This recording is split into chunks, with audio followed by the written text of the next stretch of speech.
Hello everyone and welcome to the video. This is a little bit different of a video than my normal vacation vlogs, but I've decided to do a full video of an interior exterior detail and ceramic coating installation on my BMW. I do a lot of detailing in the summer or pretty much just on weekends, just anytime. It's kind of one of my hobbies and one of my side jobs. So I decided to make a video just because I love creating video content and I love detailing cars, and those two go together perfectly. So there's a couple of channels on YouTube that are really big for this kind of thing, so I decided to go ahead and make my own. Y'all can see the kind of work that I do in case you're looking for someone to detail any cars of yours this summer. But without further ado, we can go ahead and jump into the video. So here are a few shots of my car before the detail. So a little information on it. It's a 2015 BMW 328i xDrive with about 52,000 miles on it. And here we can really see the dirt and grime and swirl marks and just overall dirtiness of the car. To most people, to the naked eye, it doesn't seem too dirty from far away, but up on these close and personal shots, we can see all of that dirt. Even the engine bay I did end up detailing, so here's some before clips of that as well.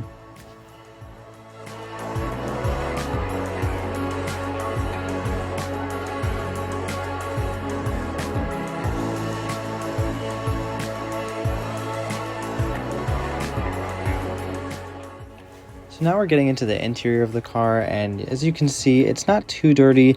There is a fair amount of dirt and just stains and dust that's accumulated, but for the most part, I do try to keep it pretty clean, but I did get some really good shots of all the dust and crud in the car. This is actually pretty much about as dirty as you'll ever find my car.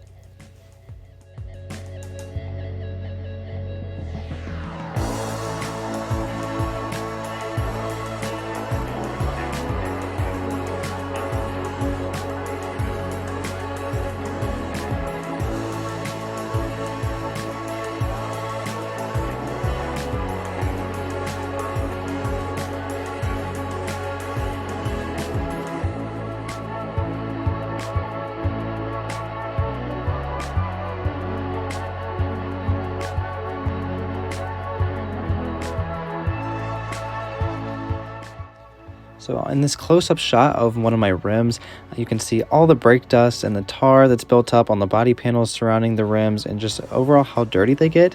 I do love my wheels, but as you can see here, they do become quite a mess.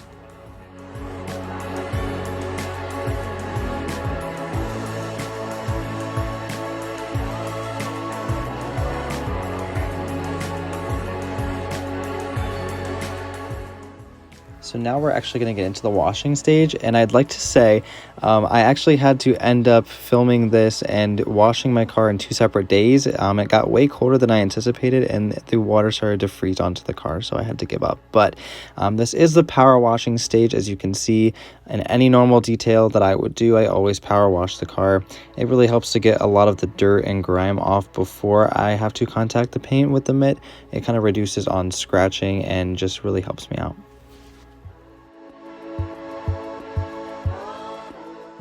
So now we're at the basic hand washing part. So this is essentially just a normal hand wash using a 2-bucket method. I try to start at the top of the vehicle and work my way down and doing one body panel at a time.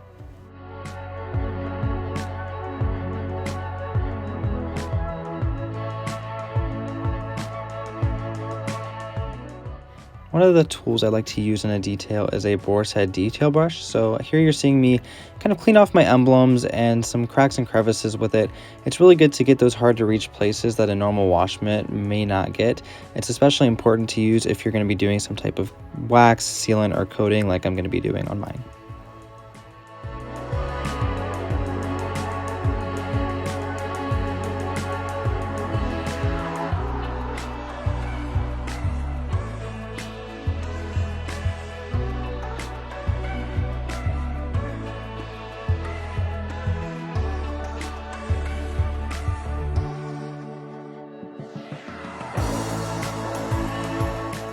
So now I'm moving on to those rims. I'm just going to power wash them off to get them wet again and use my degreaser. So I typically don't use this strong of a degreaser when I'm detailing, but because I wanted to make sure it was extra clean for the coating I was putting on, I did decide to use it. However, I did just try to put it behind the spokes and keep it in the wheel well just so that it didn't really deface my rims or anything like that. Something I always do is clean the outside of the tire with that brush, but also the inside of the wheel well. It's a place that some people can look over, but it kind of sucks to have a really clean car and you look in and see a muddy wheel well, so always make sure that you get those too.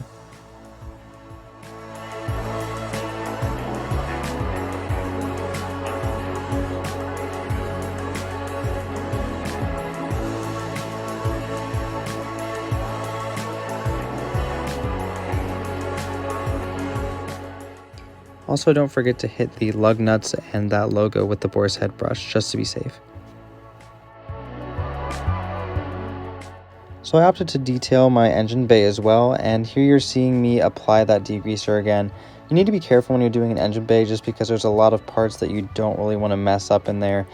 So I was pretty careful with where I applied it, and I also did not use pressurized water. You want to use a normal garden hose head when you're doing this, just because you don't want to force water anywhere that it shouldn't be. All I did here was carefully go over it with that boar's hair detail brush and then wipe it over with a microfiber towel and go ahead and rinse it off with the garden hose. I unfortunately did not get any after shots of the engine bay, so this little portion here is going to have to do.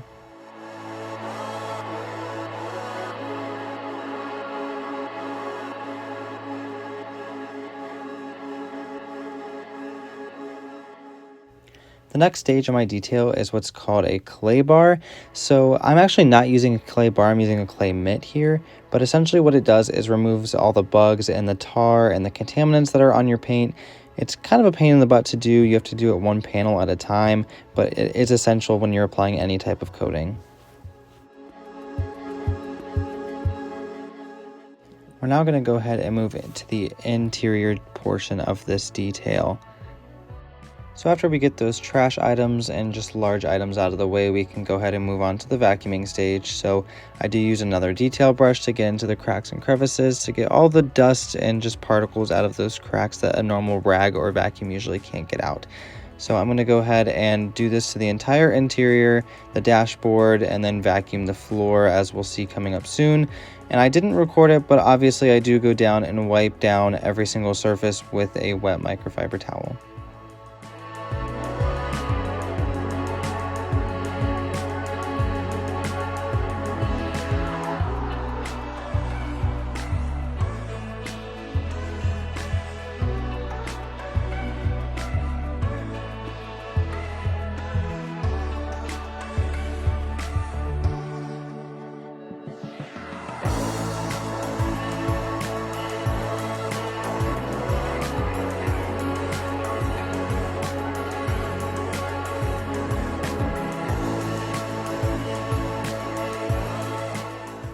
So after all the interior portions of the vehicle have been properly cleaned, the last step I like to do is apply what's called 303 aerospace protectant to the vehicle.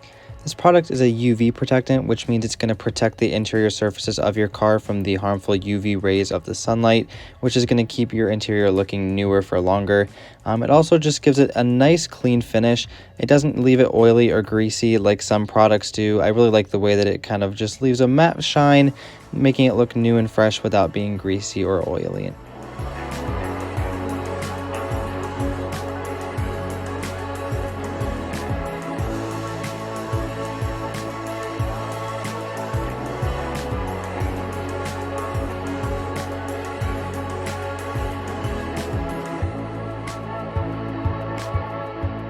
So now that the interior is completely done, we can work on these floor mats. As you can see, they've grabbed onto a lot of dirt, hair, salt, just a bunch of stuff from the crazy Ohio weather over the years. So I'm going to go ahead and vacuum them and fully extract them. Something to note that I actually did not record is I did a full extraction and carpet cleaning on my car as well. We'll be able to see the process that I used here on the floor mats. The only difference being that I obviously didn't power wash the carpet in my car. I use a little bit less product and only use the extractor and warm water when taking out the product. But I did use the drill brush and go ahead and shampoo all of the carpets in my car as well.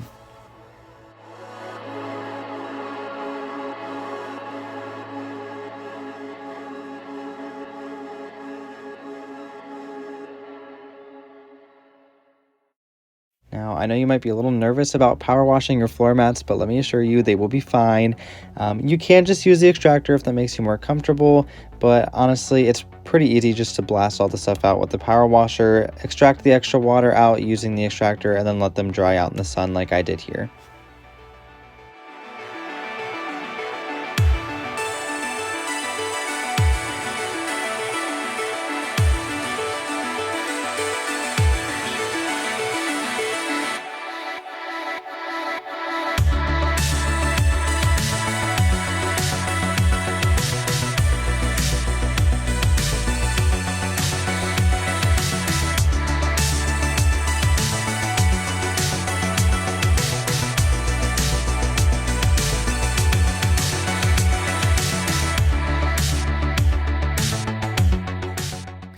Here's a little clip of that dirty water. Keep in mind I'd already rinsed out the mats, so that's still what was left in there after the power washer.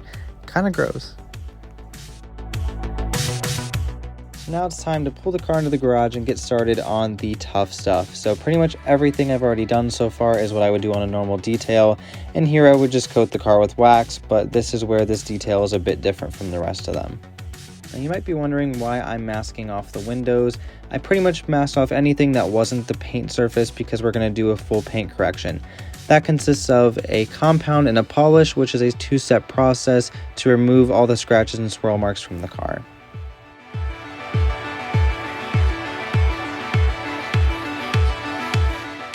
While this is a tedious process, which took me hours and hours and hours, it's really crucial when you're doing a ceramic coating because they do last anywhere from 2 to 5 years. So you want your paint to be pretty much perfect when you apply it because once you do, there's no going back. In case you're still wondering what a ceramic coating is, it's basically like a glass coating over your car. Not really, but that's the best way to think of it.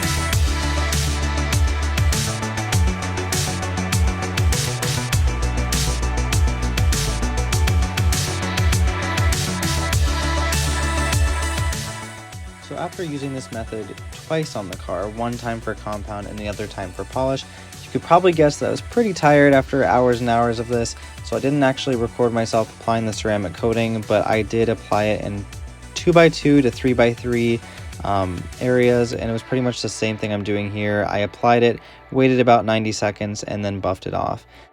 The actual process was not as difficult as I expected. It was just pretty time consuming, but the results, as you're about to see, really speak for themselves.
So that's finally the end of the detail video. If you've made it this far, thank you for watching.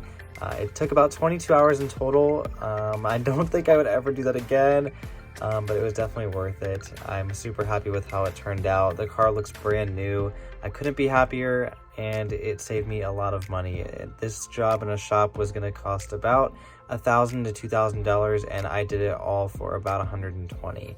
So although it took a lot of manpower, it was also very worth it for the results and the savings. So if you want something done to your car, definitely let me know. We can work something out, but if not, I hope you enjoyed the video, and yeah, thanks so much.